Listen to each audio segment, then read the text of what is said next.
Now, welcome to another edition of News from Naboo with Thor's Lightning Takes. And let's get right to the news. All right. I want to kind of start out by talking about the movies that are coming for Star Wars. Movies? Exactly. Since when has Star Wars been a movie franchise? Well, we just had gotten news last week that Stephen Knight has left the Dawn of the Jedi, the Rey no, movie. the new Jedi Order, not yeah, the sorry, Dawn. he left the Dawn, not the Dawn, the new. The new, not the Dawn. The Rey movie. He left the Rey movie. That's why he called it the Rey movie. We had talked a while ago that there were possible issues between him and Disney, that they kind of were railroading in one direction, but that's not exactly the direction he was going. You mean between him and Kathleen Kennedy? Yeah. Kind of like they had an entire outline and they just wanted him to fill in the pieces, the dialogue or whatever, which isn't exactly what you want out of a writer. They're supposed to have some creative freedoms, and yes, they're going to be steered by a studio, but not to the point where you feel like there must have been something. Yeah, there must be like that, because that's what we heard. Like she had been rejecting him multiple times, and it's like, well, just write it yourself at this point. Right, do it yourself. Yeah. So it's not a huge surprise that he left the project, but what's interesting is Daisy Ridley is still saying there's imminent news coming, and she smiles when she says it. She just did another interview where she Post the Stephen Knight, there's another interview that she says, news is incoming, it's imminent, it's on the way. So do they have another writer already lined up? Well, could they have possibly, maybe Stephen Knight was actually let off a while ago, but there was a cooldown period or something before he could announce it even? Probably. I mean, I'm sure it didn't happen like that works. morning. Yeah.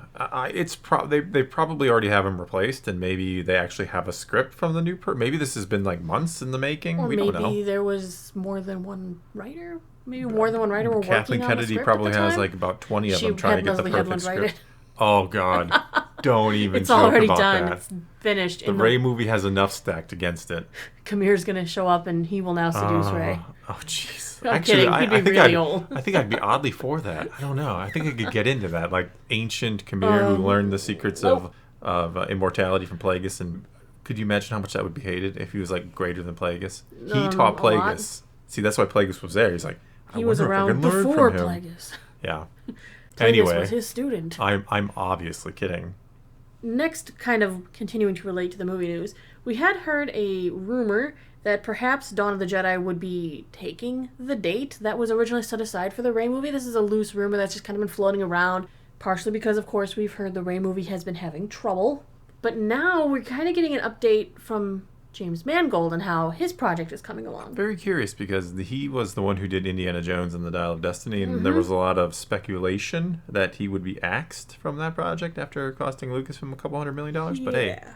But James Mangold has recently kind of said when his movie might be in theaters. He's kind of hitting some date type things at us here. He was talking to Empire Magazine promoting his upcoming Bob Dylan biopic that he's working on. It's called A Complete Unknown. And he revealed that Dawn of the Jedi is going to pretty much start filming the moment he's done with the press tour. He said that during the interview, he confirmed once he is finished with A Complete Unknown's post-production and press, he'll be hard at work on Dawn of the Jedi. He confirmed production could begin as early as next year. He didn't specify an exact month, but he's saying that he'll begin shooting 2025, which means late 2026 or sometime in 2027. Yeah, probably. It could fit that December 2026 spot. There's a chance that it could make that date. Yeah, if he's like ready to go and they start filming early next year, because it's like about a 2-year process or more or less, So we could be seeing Dawn of the Jedi as the next movie if the Rey movie is possibly getting a delay. That's kind of shocking because of the 3 that got announced at Celebration a year and a half ago. That was the one, like, if I had to pick one that was never going to happen, it was that one, especially after Indiana Jones. Yeah. But no, he's moving forward. He said he's going to start filming next year. I'm so skeptical about that. I wasn't a big fan of the comics from Legends. Not saying this is going to be anything like that, but it's one of those things where I don't know that I want anybody but George Lucas to tell me, like, the origin of the Jedi. Does that make sense? You don't get a choice because he sold it to Disney so that they could tell his story. Hey, that is fair. I can't say Disney didn't, legally buy which means Lucasfilm he was from selling. George Lucas, who willingly sold under maybe some false pretenses about the sequels with Bob Iger and all that, but that's a whole other thing. He sold. It's Disney's right legally to do it. However, it's one of those things that feels like a no-win scenario. I don't know that you can craft a story that everybody's going to be like, yeah, that's a really good origin of the Jedi story. It's right perfect. there. I mean, Hu Yang already said he was there. It's in a book. Well, maybe he'll tell the story. He was there for the dawn of the Jedi. Do you think they'll actually incorporate him into the movie? I would love it if they did. Could we see like a young, spry Hu Yang? But he'd be like 20-some thousand years old. He is. He is literally, when he said he saw every lightsaber built, it's accurate. It's in like the times. But 20,000-year-old droid. They take good care of him. Well, we'll see. We'll see. Yeah, so remember, yes, this movie does take you back to the birth of Jedi Order, 25,000 years before the original trilogy. It's supposed to show us this era of Star Wars never seen on screen, the birth of the Jedi Order. It was in the Legends comic books. We don't know how much they're going to take from that, but Disney has been slowly embracing and reinforcing and reintroducing those Legends stories because they are under the impression that if it says Legends, all Star Wars fans love them, and not that Star Wars fans love parts of Legends, maybe not all of Legends. Not all of Legends is good. There are, I mean, in all honesty, there are probably as many duds as there are winners. And when I say duds, I don't necessarily mean like a terrible story, but they're not. You remember favorably what you liked, so you say, I like Legends. Yeah, it's now looked on, like, it's got the nostalgia glasses now, Yes. I think, for a lot of, especially considering, I mean, it's decades old. There's some people who've been into Legends for 20, 30 years. So you're looking back at a book you read 25 years ago and thinking, well, it's better than the crap Disney puts out, right? That's exactly what people would say. Yeah. So as far as the standalone movie projects are going, I mean, Jon Favreau and Dave Filoni are looking to... We're still going to see theirs next, right? I think that's in stone, right? Mandalorian and Grogu is next up on the list. We've got James Mangold's Dawn of the Jedi, possibly the next one after that.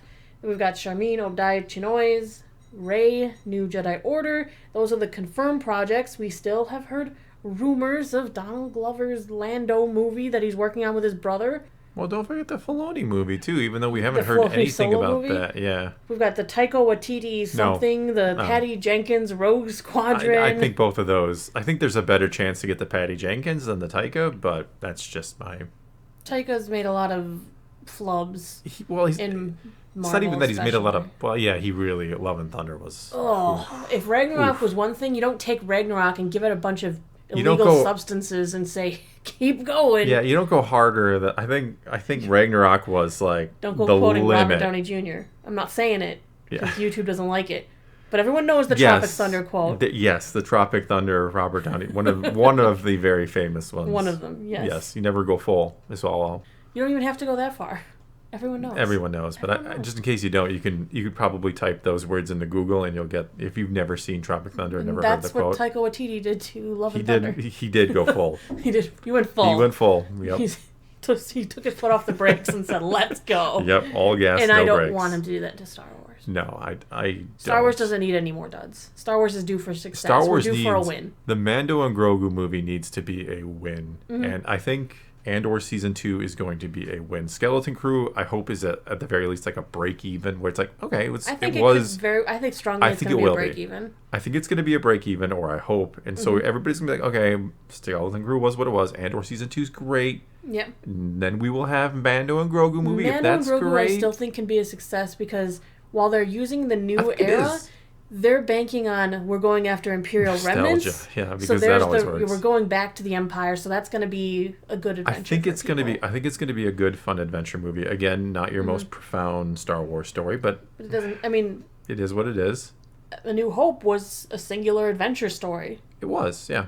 So we could see success with that again. I'm not saying I have any qualms with them not embracing the deep philosophies all the time. It could just be a fun movie. That's fine. But I do prefer a little, especially when you use a character like Kenobi. One of my big complaints about the Kenobi series is like just kind of this frivolous, stupid adventure when that's one of your key characters. That's one of your legacy characters, and you kind of. And he should have been having a deep introspective type adventure. One that he's not flitting around the galaxy, flaunting the children that are supposed to be in hiding. Yes. Too many problems. Too many problems. Exactly.